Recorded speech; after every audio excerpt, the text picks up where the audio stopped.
Le cousin Pons, Balzac.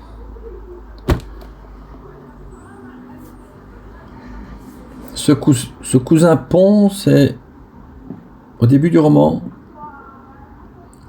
un homme faible et malade,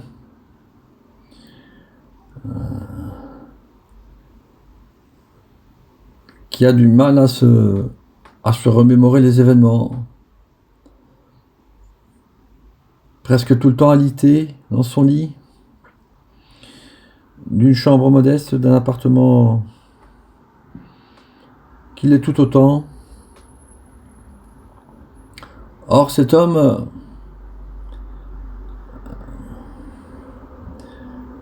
est doué d'une passion irrésistible et incommensurable pour les tableaux, de sorte que durant des décennies, il va collectionner un grand nombre de chefs-d'œuvre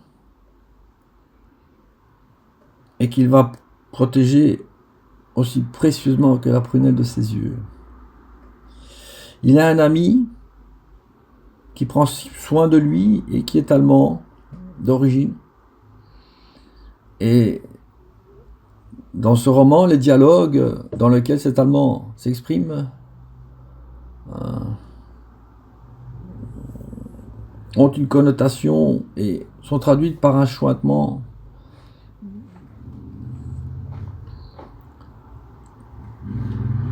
qui font comprendre que cet homme a gardé tout le côté germanique de son accent. Il y a un troisième personnage qui est un commerçant juif qui lui aussi est passionné par l'art, ou disons que Balzac en fait quelqu'un de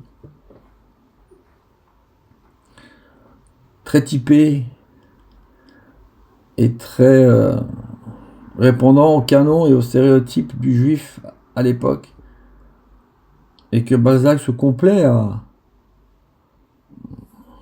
relater et à mentionner.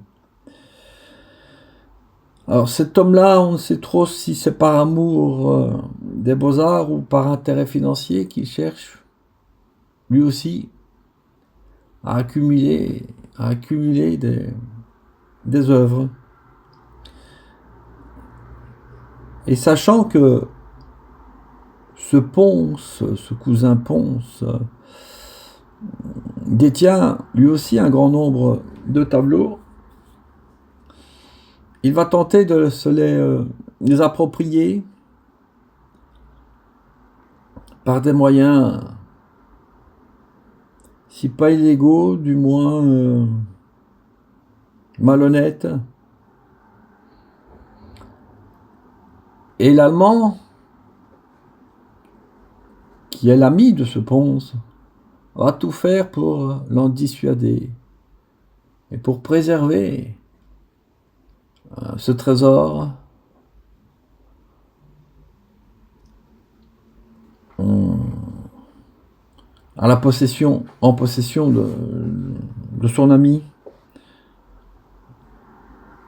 Et donc il y a une espèce de confrontation qui se déroule entre les trois.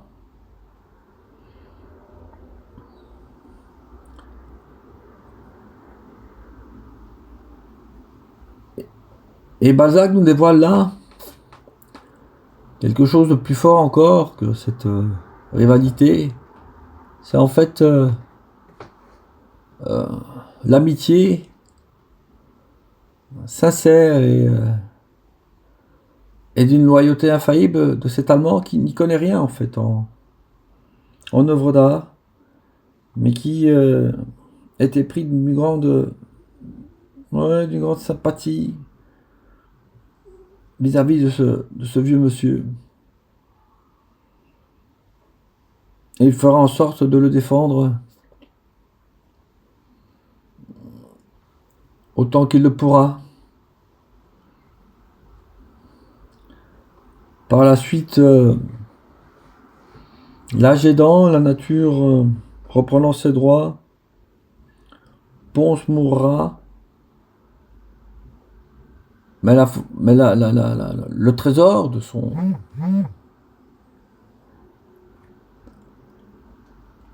qu'il détient et dont nullement dans son apparence physique ou matérielle ne le laisse présumer ou présager. Ce trésor finalement il sera préservé et il sera confié ou donné en héritage à sa cousine qui saura s'en rendre digne.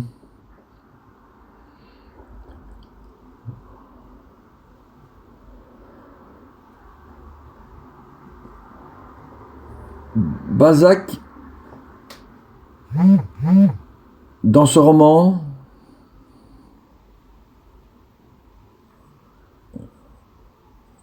donne une attention, fait porter l'attention toute particulière dans ce que ces deux hommes laissent à ressortir de leurs émotions. Et ce dévouement de l'Allemand à l'accent chouintant, dans une France qui n'a pas fini,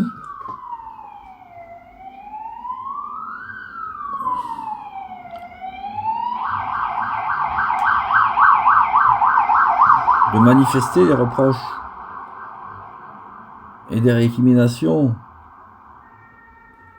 à l'égard de son voisin, cousin germain, dit-on. Peut-être que Balzac signe là une forme ou un appel à la réconciliation entre ces deux peuples. Que l'un et l'autre, unis, sauront se confronter aux aléas de la vie et aux tourments que celle-ci peut insuffler. Et c'est cette unité-là entre ces deux hommes qui permettra, c'est cette unité-là, c'est cette relation-là, cette fraternité, c'est cette fraternité qui permettra à l'héritage de se prolonger et d'être préservé entre des mains sûres, à l'abri